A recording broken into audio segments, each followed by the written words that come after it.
ocasião da volta de Jesus, acontecerão alguns fatos que nós não vemos no nosso dia a dia. E cantando esse hino, nós vamos perceber o que irá acontecer. Se você não sabe, cante agora, prestando atenção na letra desse hino.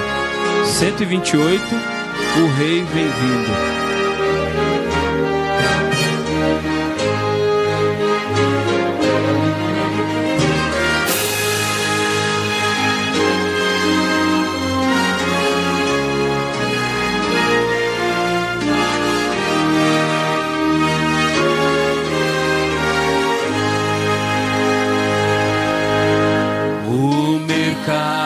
Está vazio, o trabalho terminou, não há tráfego nas ruas, o barulho já cessou, os ceifeiros lá no campo já deixaram seu labor, em suspense está a terra, é a volta do Senhor.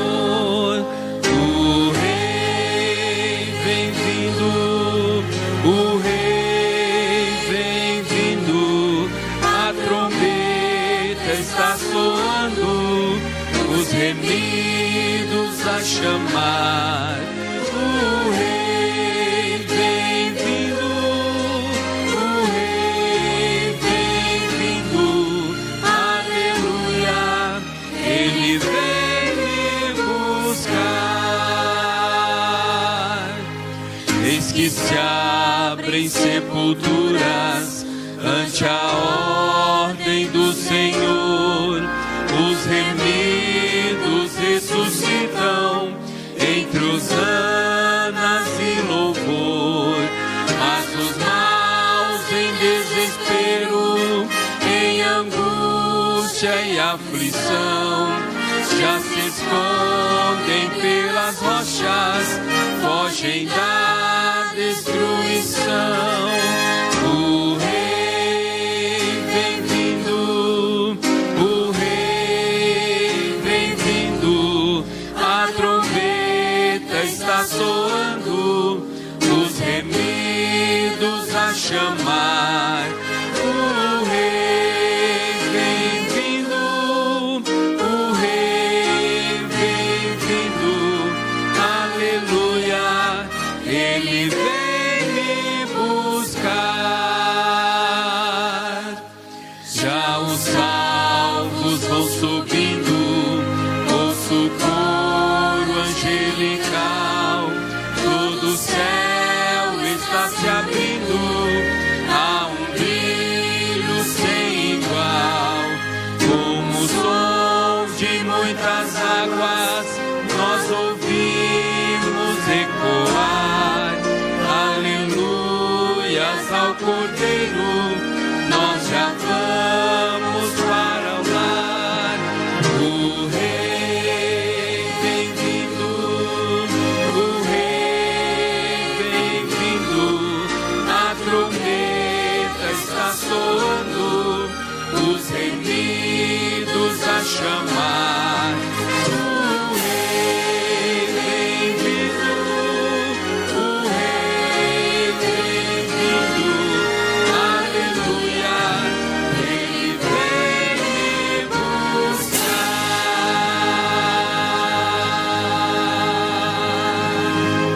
Amém.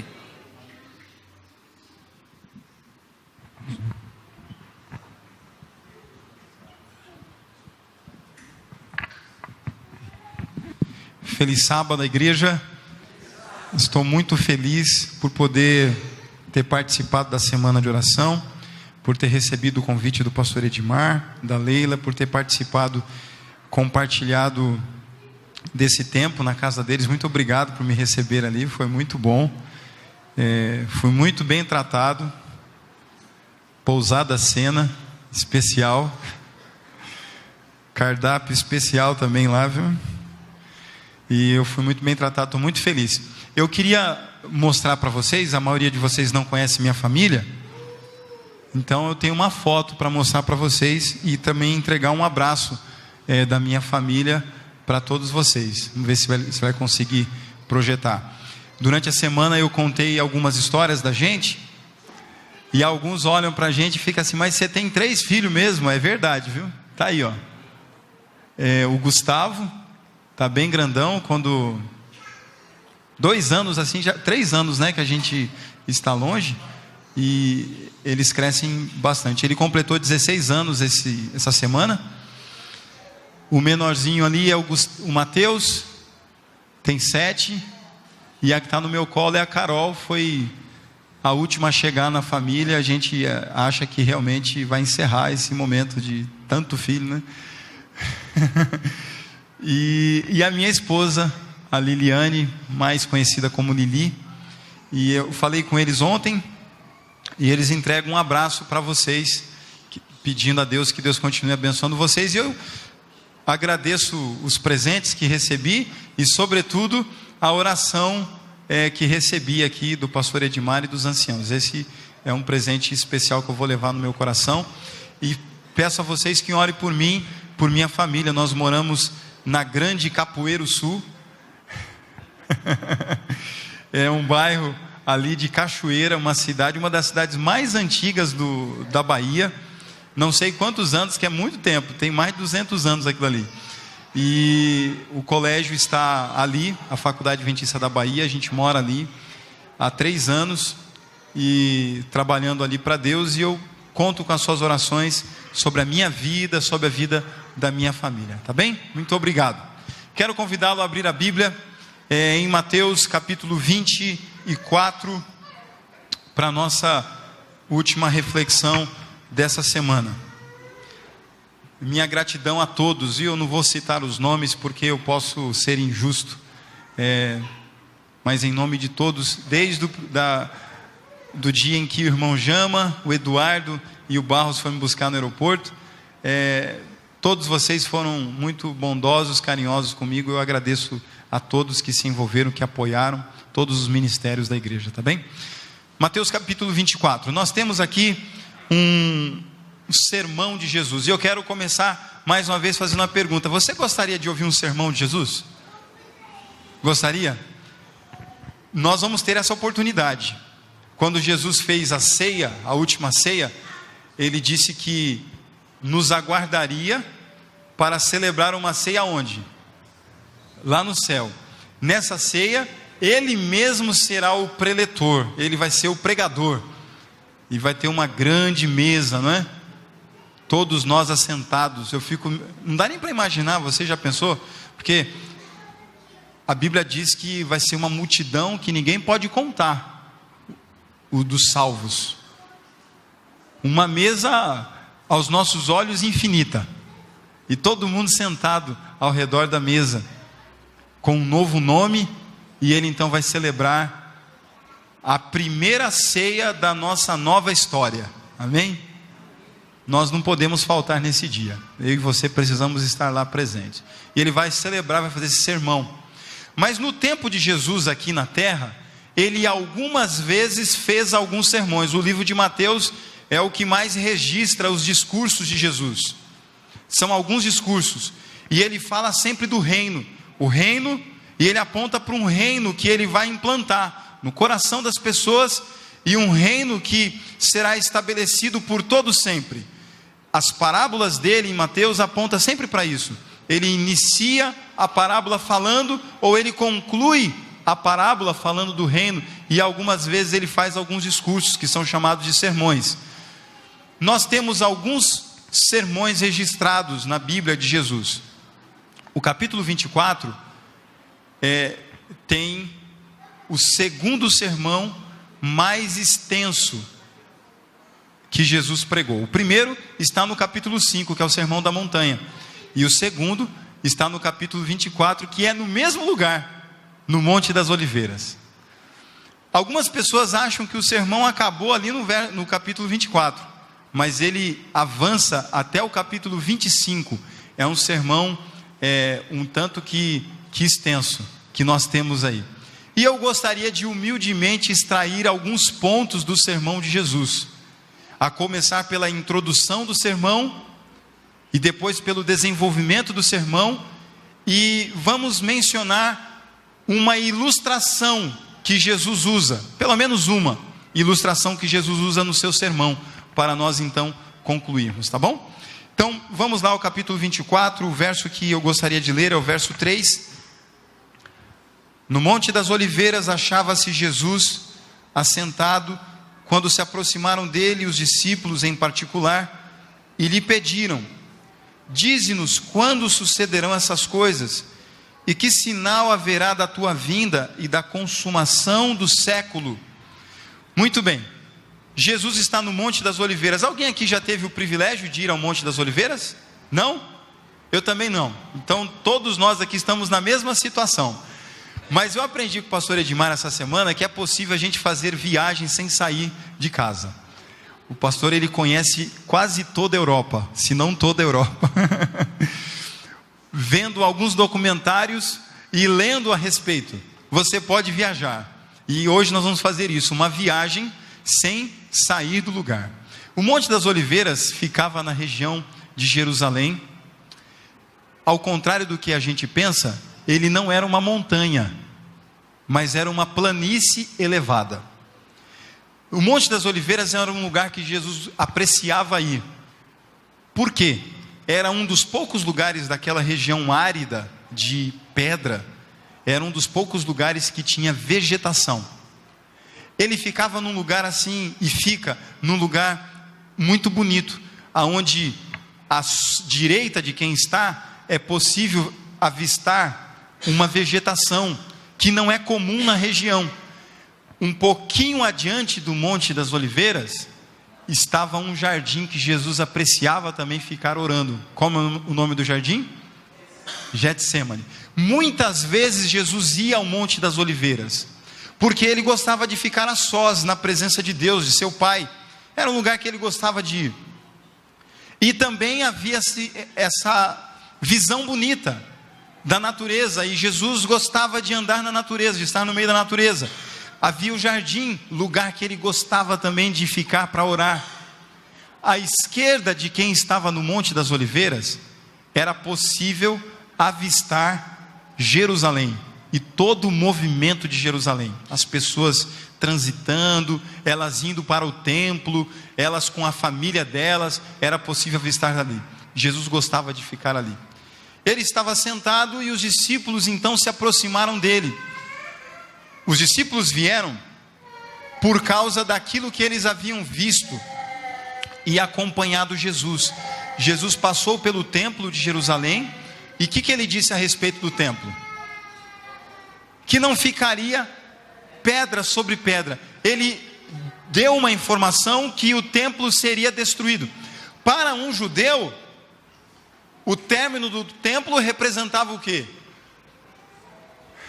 O fim das coisas, né? O fim das coisas. Um judeu não aceitaria a destruição do templo sem a vinda do Messias. A destruição do templo sem um reino implantado que seria eterno. Eles criam nisso. E agora Jesus olha para o templo e diz assim: ó, não vai ficar pedra sobre pedra. Primeiro, eles nem mesmo tinham certeza se o Cristo era o Cristo. Eles não tinham.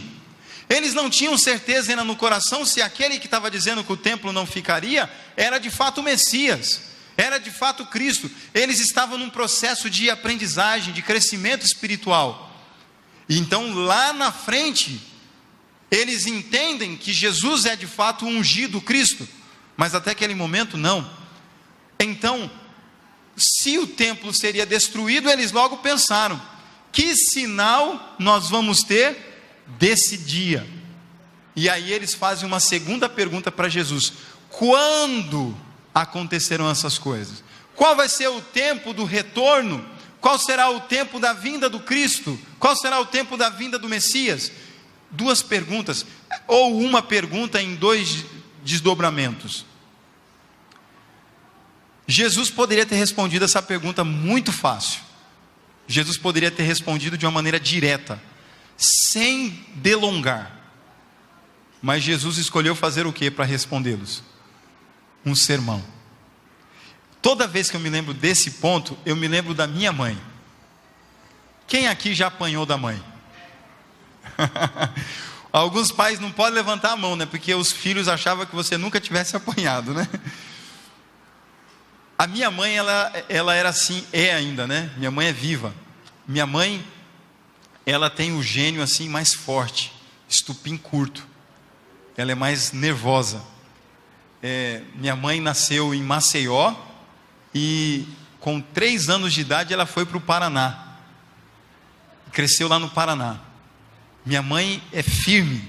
Ela é o tipo assim da mamãe, que às vezes ela ficava nervosa com a gente e nem sabia por que ela estava nervosa. Algumas vezes ela estava na cozinha cuidando das coisas e um monte de filho em casa, praticamente 1 ano de diferença. São os filhos dela, né? Meus irmãos. Então, quando a gente tinha, um tinha 8, o outro tinha 7, o outro tinha 6, o outro tinha 5, o outro tinha 4. Imagina, minha mãe é uma santa de Deus, né? Aguentar toda essa criançada. Na adolescência a mesma coisa. A gente chegava ali, um chegava com 16, outro com 15, outro com 14, outro com 13. Bom, às vezes ela ficava tão nervosa com a gente, que ela dizia assim: vocês estão me deixando nervosa, por causa disso e por causa disso. Ela começava a falar. Ela dizia assim: eu vou bater em vocês. Mas ela demorava tanto para bater na gente, que primeiro ela tinha que colocar tudo para fora o que ela estava sentindo, sabe? Ela falava. Algumas vezes a gente dizia assim: mãe, bate logo. Né? Chega. Parecia que doía mais o sermão dela do que a surra que a gente ia levar.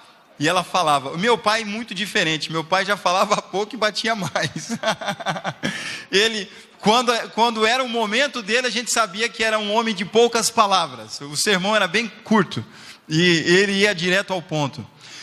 Eu me lembro sempre desse episódio porque os discípulos, eles fazem uma pergunta para Jesus. Eles querem saber 2 coisas: a data, quando é que vai acontecer essas coisas, e qual é o sinal. Ora, por que Jesus não respondeu eles de forma objetiva? Filho, a data é essa. Olha, o sinal vai ser esse e esse. Jesus fez um sermão. E ele começa o seu sermão fazendo uma introdução, como todo sermão tem. E a introdução dele é falando da primeira pergunta que os discípulos fizeram: qual é o sinal? Ou quais são os sinais que vão anteceder a esse grande momento?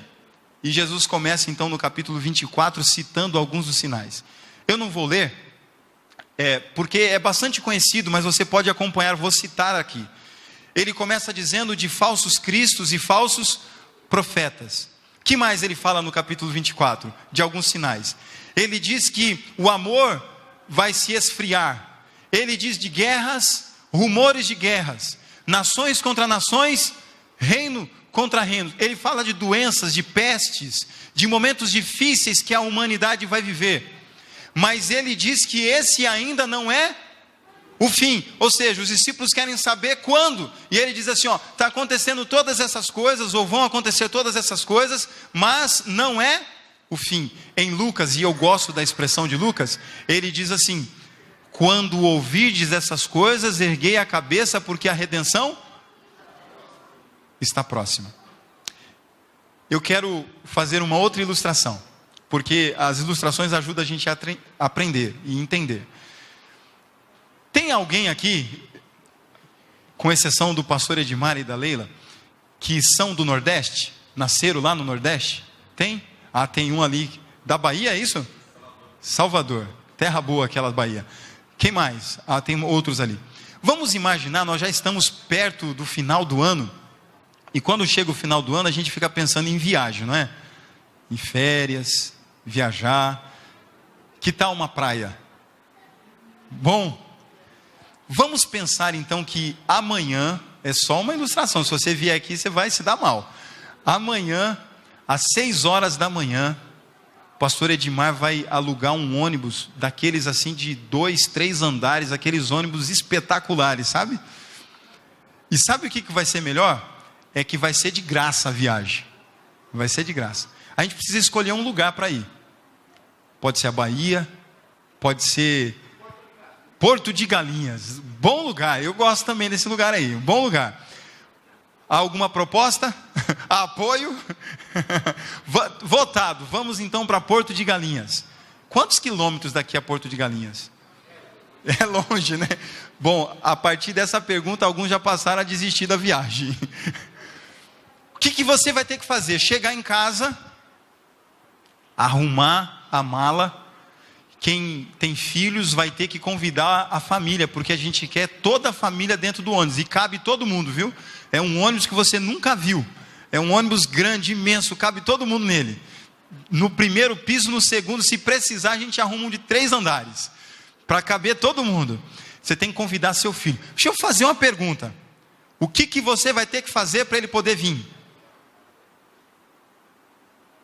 O que você vai ter que fazer para ele poder vir? Vai amarrar ele, vai trazer? Não, você vai ter que convencer, vai dizer para ele assim: vai ser uma viagem boa, mas eu não tenho dinheiro. Não tem problema, é de graça. Mas você vai quebrando todas as objeções que ele apresentar, porque vai ser uma viagem daquelas. Aqueles que gostam de cantar, de tocar violão, pode trazer o violão, porque a viagem vai ter tempo, né? Dá para cantar o hinário adventista inteiro, até chegar lá. São mais de 2.000 quilômetros, eu imagino aí. Perto de uns 3 aí, talvez, né? 3.000 quilômetros. 6 horas da manhã, está o pastor e a pastora na frente do ônibus, na porta. E a gente começa a chegar, e começa a entrar, e começa a colocar as malas no ônibus, né? E a gente entra no ônibus, a porta fecha, faz a oração, motorista sai daqui de Tatuí. E está todo mundo, de que maneira dentro do ônibus? Feliz, viajando de graça para Porto de Galinhas, patrocinado pelo pastor, tudo abençoado, tudo legal. Você está feliz da vida. Acontece que a viagem são 3.000 quilômetros, talvez 3 dias ou mais. E a gente sai 6 horas da manhã, e quando é 2 horas da tarde, a gente ainda está dentro de São Paulo. Nós não saímos de São Paulo. E com essas estradas boas e um monte de pedágio, mas nós não conseguimos sair de São Paulo. Qual a sensação que você tem? Eu penso que alguns começam a pensar assim: será que eu fiz um bom negócio vim para esse lugar aqui? Mas passou um dia de viagem. Um dia de viagem. E você sente fome. Aí tem alguém, não sei quem, que trouxe uma farofa. Trouxe uma farofa, né? E aí abre a bolsa e abre aquela farofa dentro do ônibus, né? Quem está com fome fica com mais fome ainda. Quem não gosta de farofa e do cheiro da farofa fica incomodado. E a janela está fechada, ar-condicionado no ônibus. E o que começa a acontecer agora dentro do ônibus? A gente começa a viver um conflito. E, olha, irmãos, eu não me impressionaria se alguns começassem a discutir no ônibus. Alguns não ficassem nervosos, porque aquela galera do fundão não para de cantar, não para de tocar música, não para de ouvir música, e outros se incomodam porque outros colocaram o fone no ouvido e não se relaciona com ninguém, e está lá quietinho, e um outro quer ir ao banheiro, mas não aguenta mais o banheiro do ônibus, e quer que o ônibus pare, mas o motorista tem um planejamento, ele vai parar só lá em Salvador. Misericórdia. Você começa a pensar: será que valeu a pena eu aceitar essa proposta? Parece que nunca vai chegar ao destino, parece que a gente nunca vai chegar lá. Bom, vamos encurtar essa ilustração. Passaram-se os 2, o terceiro dia, e aí você amanhece, olha para a janela e tem uma placa de sinalização.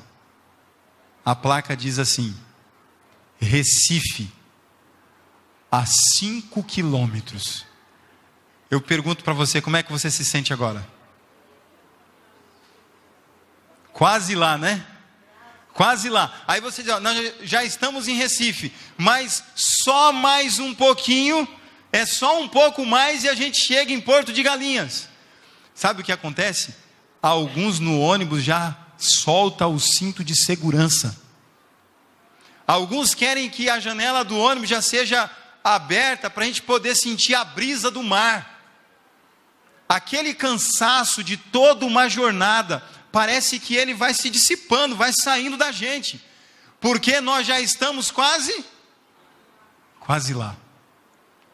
E quando nós chegamos então, bem perto de Porto de Galinhas, não há quem saia do ônibus triste, não há quem saia do ônibus frustrado, não há quem saia do ônibus decepcionado, porque quanto mais perto do destino, mais alegre a gente fica. Captou a mensagem?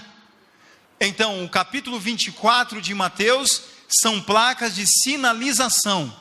Quando você ligar a televisão e você assistir um jornal, e no jornal apontar para cenas terríveis da destruição do mundo, é para você erguer a cabeça, porque o nosso Deus se aproxima. É como diz uma frase de um hino que muita gente conhece: ouça os passos de um Deus que se aproxima. Quando você olhar para a cena das pessoas sofrendo nos hospitais, com doenças, com enfermidades, algumas pessoas desenganadas, é para você erguer a cabeça, porque o nosso Deus está chegando. Nós estamos concluindo a história, nós estamos chegando no nosso destino. Ele vem nos buscar, amém? Quando você olhar para a sua vida e você encontrar os problemas e desafios da vida, por favor, são placas de sinalização que está dizendo que Ele está logo chegando. Vai tudo acabar e Ele vai te levar, Ele vai criar uma nova história para você. Essas cenas são placas de sinalizações, é só 5 quilômetros, já podemos ouvir os passos de um Deus que se aproxima, Ele vem nos buscar. É para você erguer a cabeça e glorificar o nome de Deus. O último verso dessa primeira parte é o verso 14, que diz assim: que o evangelho do reino será pregado no mundo inteiro, então virá o fim. Eu tenho ouvido algumas histórias lindas. Por exemplo, aqui tem muitos amigos que trabalham na editora e que conhecem, né, estão familiarizados com a nossa editora. Esses dias eu estava ouvindo algumas histórias do pastor Vilmar Hirle, e ele estava dizendo que Deus tem feito uma obra maravilhosa em alguns lugares do nosso país, onde a mensagem não tem dificuldade de chegar. Nós não temos igrejas, não temos estrutura. Tem sido traduzido livros, Grande Conflito, Desejados suas Nações, Parábolas de Jesus, entre outros livros, traduzido na língua do povo. E o povo tem recebido, tem aceitado a Jesus e tem adorado a Deus em lugares longínquos da nossa visão. O Evangelho está sendo pregado, proclamado por nós e por outros. Está sendo proclamado. E quando nós vemos cenas de pessoas se entregando a Jesus, erga a cabeça, porque a redenção está próxima. Essa é a introdução. Agora a pergunta é o seguinte: respondeu a pergunta dos discípulos? Não, parcialmente. Os discípulos queriam saber quais eram os sinais. Jesus apontou o sinal. Agora eles fizeram uma outra pergunta: quando acontecerão essas coisas? E agora? Qual que é a resposta de Jesus? Ele poderia mais uma vez ter sido objetivo, mas ele conta algumas parábolas para poder responder a pergunta dos discípulos. Ele faz algumas ilustrações, e eu vou usar apenas uma, talvez seja a que melhor representa. Vamos ao capítulo 25, e nós vamos encontrar aqui uma parábola bastante conhecida, e com isso também nós finalizaremos. Capítulo 25, verso 1. Acompanhe a leitura, por favor. Ante a 10 virgens que, tomando as suas lâmpadas, saíram a encontrar-se com o noivo. 5 dentre elas eram nécias e 5 prudentes. As nécias, ao tomarem as suas lâmpadas, não levaram azeite consigo. No entanto, as prudentes, além das lâmpadas, levaram azeite nas vasilhas. E tardando o noivo, foram todas tomadas de sono e adormeceram. Mas à meia-noite ouviu-se um grito: eis o noivo, saí ao seu encontro. Então se levantaram todas aquelas virgens e prepararam as suas lâmpadas. E as nécias disseram às prudentes: dai-nos do vosso azeite, porque as nossas lâmpadas estão apagadas. Estão se apagando. Mas as prudentes responderam: não, para que não nos falte a nós e a vós outras. Ide antes aos que o vendem e comprai-o.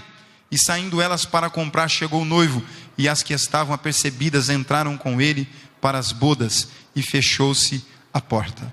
Mais tarde chegaram as virgens nécias, clamando: Senhor, Senhor, abre-nos a porta. Mas ele respondeu: em verdade vos digo que não vos conheço. Vigiai, pois, porque não sabeis o dia nem a hora. É muito conhecida a história, e talvez não há tanta necessidade de muita explicação, mas eu queria que você conhecesse uma informação interessante. Ellen White, no livro Desejado das Nações, ela diz que quando Jesus estava lá no monte, na planície, ele à direita olhava para a vegetação, e à esquerda ele olhava a cidade, o movimento da cidade, e diz ela que ele viu uma cena de casamento lá em Jerusalém. Sabe como acontecia o casamento naquela ocasião? Era mais ou menos assim: o pai escolhia alguém para a filha, ou quando o rapaz escolhia a moça, o pai poderia entregá-la, ou poderia entregar mediante um dote, e o dote vinha conforme o desafio do sogro. Nós temos alguns exemplos na Bíblia em relação a isso aí. Feito o combinado, eles casariam-se. Bom, naqueles dias, havia uma certa cultura de que a pessoa que se casava, o pai deveria entregar uma casa para ele, ou uma terra para ele. Se o pai entregasse a terra, ele iria e preparava a casa, construía a casa. Se o pai entregasse uma casa pronta já para ele então, depois de que a casa estivesse totalmente concluída, ele voltaria então para poder de fato se casar e trazer a sua esposa. A questão era o seguinte: quando ele conversava com a noiva, ele dizia para ela assim: meu pai vai me dar um pedaço de terra e eu vou lá construir a casa. Quando eu terminar de construir a casa, então eu volto para a gente poder viver felizes para sempre. Quando que ele voltaria? Quando ele terminasse a casa. Quando é que ele terminaria a casa? A noiva saberia? Não. Então o que a noiva teria que fazer? Ela teria que estar pronta, ela teria que estar sempre se preparando. Por isso, essas mulheres ficavam em casa, sendo virgens, aguardando a chegada do noivo. O noivo viria a qualquer dia, a qualquer hora, a qualquer momento, em qualquer lugar ele poderia chegar. A noiva tinha que estar, na linguagem bíblica, ataviada, preparando-se, linda, com a roupa certa, com todas as coisas preparadas para o casamento. Elas muitas vezes se preparavam, e aí a noiva trazia algumas amigas para poder ficar perto dela, moças que também sonhavam casar, e essas moças iam se preparando, vendo como era um casamento. Muito bem. No dia em que o noivo terminava o trabalho na casa dele, na casa do pai dele, ele então dizia para o seu pai: olha, concluí a obra. O pai falava para ele assim: então vai lá buscar a noiva, eu vou ficar aqui esperando. Porque qual que era a atividade do pai? Preparar o ambiente para a festa. O pai era o responsável por isso. Então o pai preparava todo lugar para poder festejar. E o pai então enviava o filho e enviava toda a sua família, para que juntos pudessem ir buscar a noiva. Às vezes vinha de um outro país, outras vezes de uma cidade perto, ou de uma cidade distante. Então o noivo vinha com toda a sua comitiva. eles vinham festejando. Algumas dessas festas começavam 3, 4, 5 dias antes. E o noivo vinha com instrumentos musicais, cantando, porque ele estava feliz porque ia se encontrar com a sua noiva. Quando ele chegava na porta da cidade, no portão central da cidade, o povo gritava: o noivo chegou, o noivo chegou. O problema é que não dava mais tempo para se preparar. O que a noiva tinha que estar pronta, ela tinha que estar preparada. Quando ele chegava na casa dela, se declarava para ela, toda a família dele acompanhando, toda a família da noiva também acompanhando, e aí a festa não era na casa dos pais ou da noiva. Todo mundo agora se reunia e seguia o caminho de volta. Para onde? Para a casa do pai, porque é o pai que tinha preparado a festa.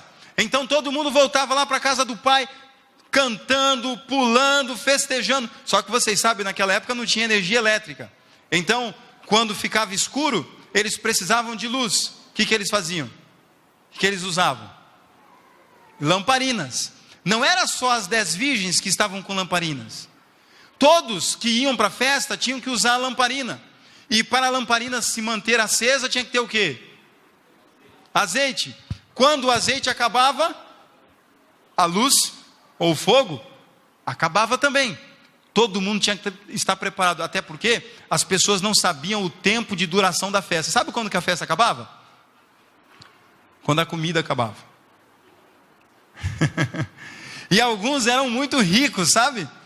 E a comida e a bebida não dava trabalho para acabar. E algumas dessas festas chegavam a durar 7 dias de festas. Fica a dica aí para algum pai que vai casar os filhos, para fazer o mesmo. Me convide, tá? Quando você fizer isso aí. Fica a dica. Sabe? Não sei se enquanto eu estava contando essa história, você se lembrou de um verso da Bíblia. Eu queria que você se lembrasse de um verso que está... A gente talvez nem precise ir lá, porque você deve saber de cor. São João capítulo 14, verso de 1 a 3. Será que a gente dá conta de falar junto? Vamos lá? No já, hein? 1, 2 e já. Não se turbe o vosso coração. Credes em Deus, credes também em mim. Na casa de meu pai há muitas moradas. Se assim não fosse, eu vou-lo teria dito. Vou preparar-vos lugar.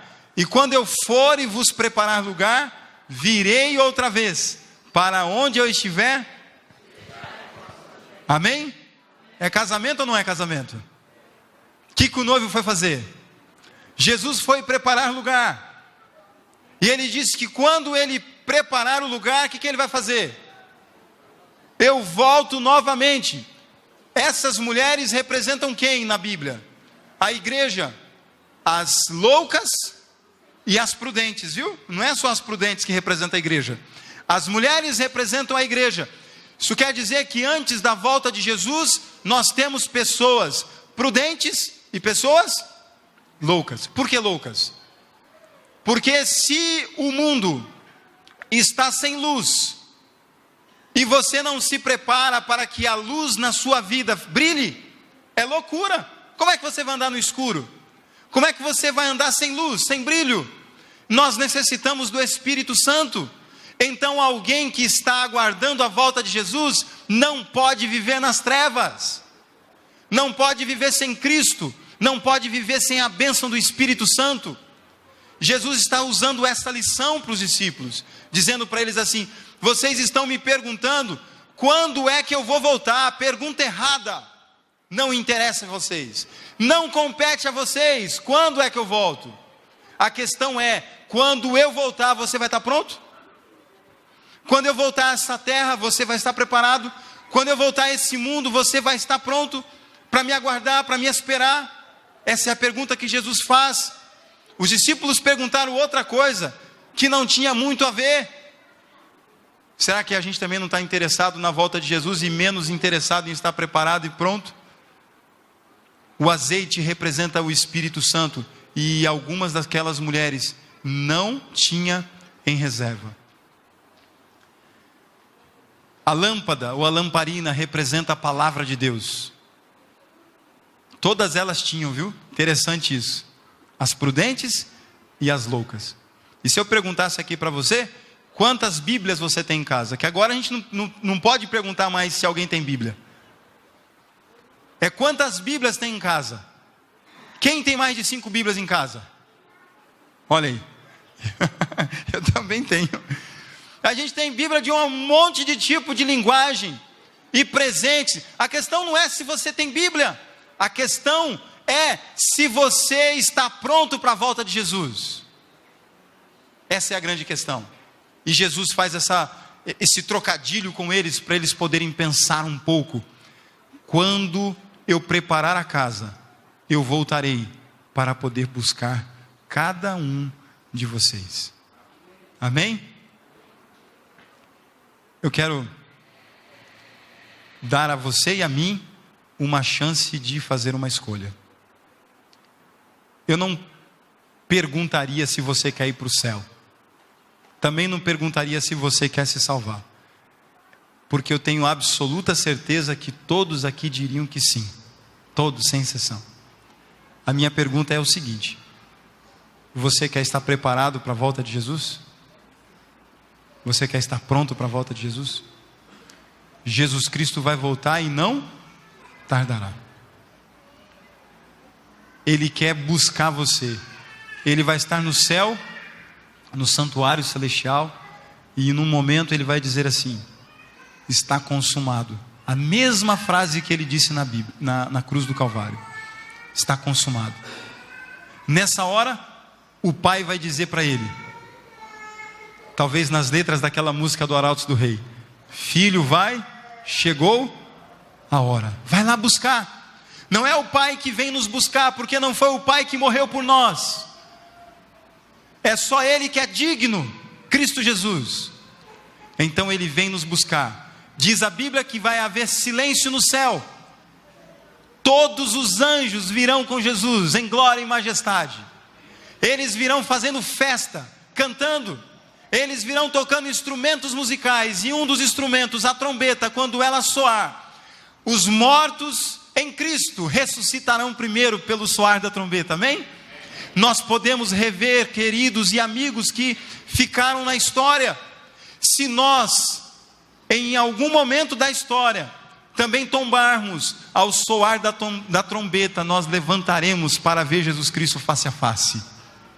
Depois todos nós, os que estamos vivos, olharemos para Jesus Cristo, e Ele não pisará na terra, porque ela não foi purificada ainda. E Ele então, por um gesto de milagre, fará eu e você, por sua misericórdia, subir nas nuvens dos céus, com toda a família de Cristo. Toda a família de Cristo. Todas as pessoas que foram salvas em Cristo Jesus subirão para uma viagem extraordinária. Porque a festa vai ser aonde? Na casa do Pai. Está tudo pronto. Está tudo preparado. Ele espera você por uma grande ceia, por uma grande celebração. Todavia, e aqui é para a gente pensar, e essa é a razão que eu quero orar.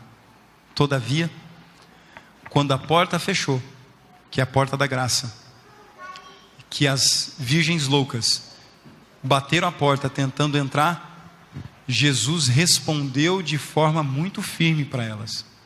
Você se lembra da resposta de Jesus aí? Não vos... Você, não sei se percebeu, quem não se salvou, ficou porque não tinha relacionamento com quem? Com Deus.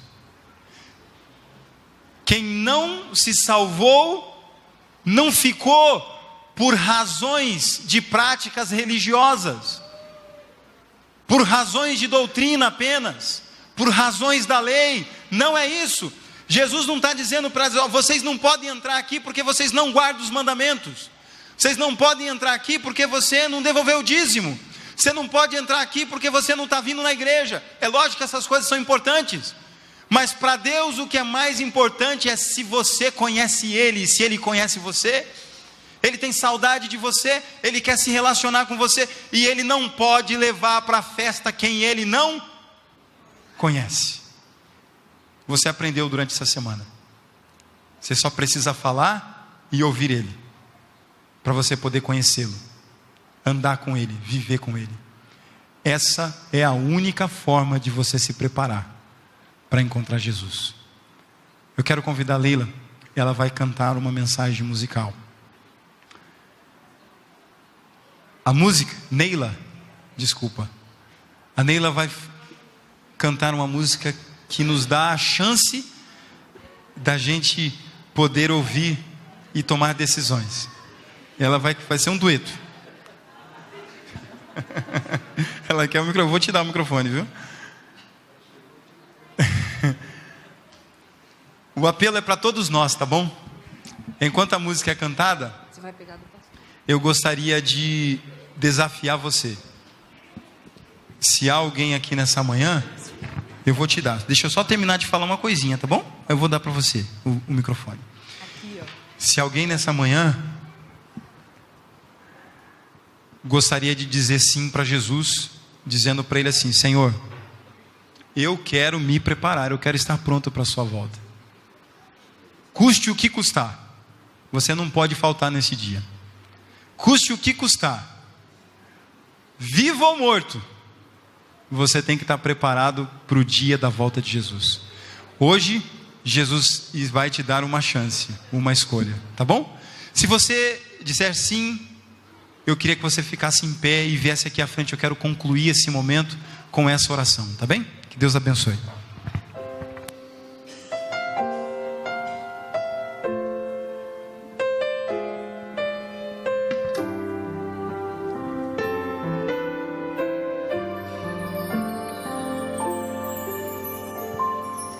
Ao colocar-me em tuas mãos, quero esquecer todas as vezes que caí.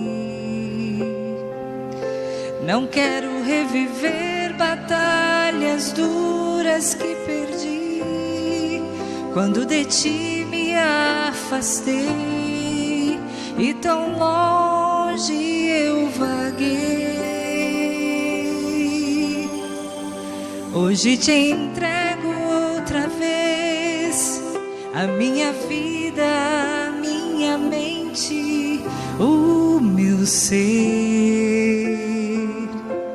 Por tanto tempo só minha vontade eu quis fazer, mas agora pronta estou para cumprir o teu querer. Dá-me força, Senhor, para vencer as provações, esperança, Senhor, de que tudo vai mudar. E ao receber os seus milagres, me ajuda a confiar em tuas mãos e no poder transformador do teu perdão.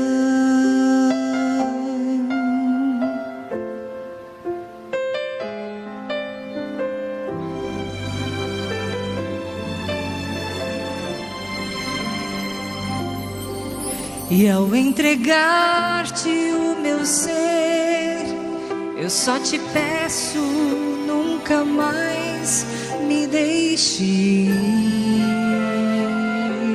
A tua companhia é o que jamais quero perder. Renova minha fé e me ensina a obedecer.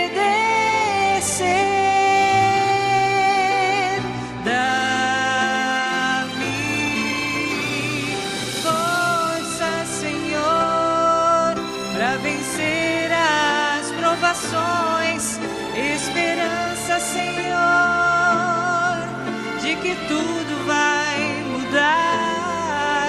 E ao receber os seus milagres, me ajuda a confiar em tuas mãos e no poder transformador teu perdão.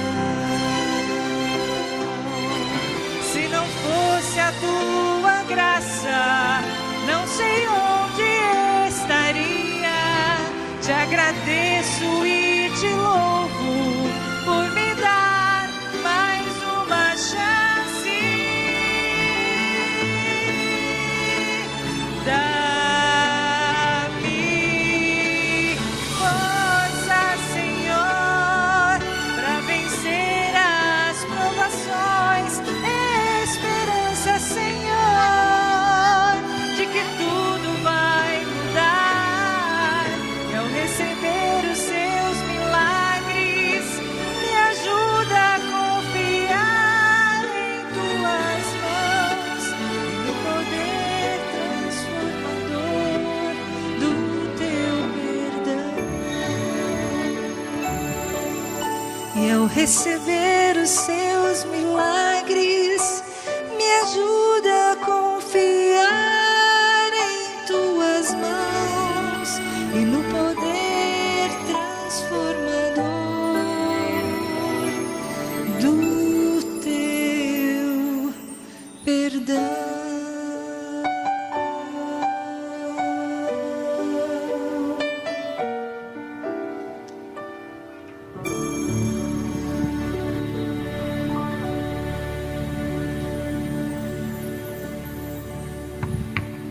Seria muito bom ouvir de Jesus: bem está, servo bom e fiel.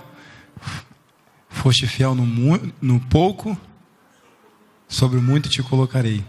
Ou também, entra comigo no gozo do teu Senhor. Se existe uma coisa que eu gostaria que você levasse dessa semana, é que a coisa mais importante é que a gente precisa ser conhecido nas regiões celestiais. Jesus está lá, esperando todo dia a nossa presença, todos os dias. Quanto mais nós tivermos um relacionamento com Ele, melhor estaremos para o dia da sua volta. Que Deus tenha misericórdia de nós e que todos nós juntos possamos estar preparados na ocasião da volta de Jesus. Essa é a coisa mais importante dessa vida. Eu quero fazer um pedido a vocês. Geralmente no final de uma semana de oração a gente queima os pedidos. Se vocês permitirem, eu gostaria de levá-los para poder orar por vocês. Tá bem? Se alguém desejar, até o final, pode ainda colocar o seu pedido aqui. Eu quero levar, quero orar por você, pedir a Deus que Ele abençoe e realize os desejos do seu coração. Vamos falar com Deus. Pai querido, a nossa gratidão a Ti é a palavra, porque não há mérito algum em nós. Nós somos tão falhos, tão vulneráveis. Nós caímos. Nós não cumprimos a nossa palavra quando dizemos que vamos ter comunhão. Às vezes, cada início de ano a gente diz que vai ler mais a Bíblia, que a gente vai orar mais, que a gente vai ter mais comunhão, e quando passa todo o ano, a gente olha para trás e vê que a gente não foi ao máximo do que poderíamos ir. Nós somos muito falhos, mas a nossa gratidão é porque o Senhor nos recebe da maneira como somos. Pelos méritos de Jesus, o Senhor nos aceita, mas o Senhor nos aceita não para permanecermos do jeito que somos. O Senhor nos recebe para colocar em nós o poder para vencer as nossas limitações e fraquezas. Pai querido, nós queremos te pedir uma coisa. Nós queremos permanecer nas regiões celestiais por todo sempre. Não apenas numa semana de oração, todo dia. Amanhã volta a nossa vida normal. Nós queremos estar na tua presença. Daqui a pouquinho chega as festas de finais de ano e de início de ano. Nós queremos continuar na tua presença até o Senhor voltar.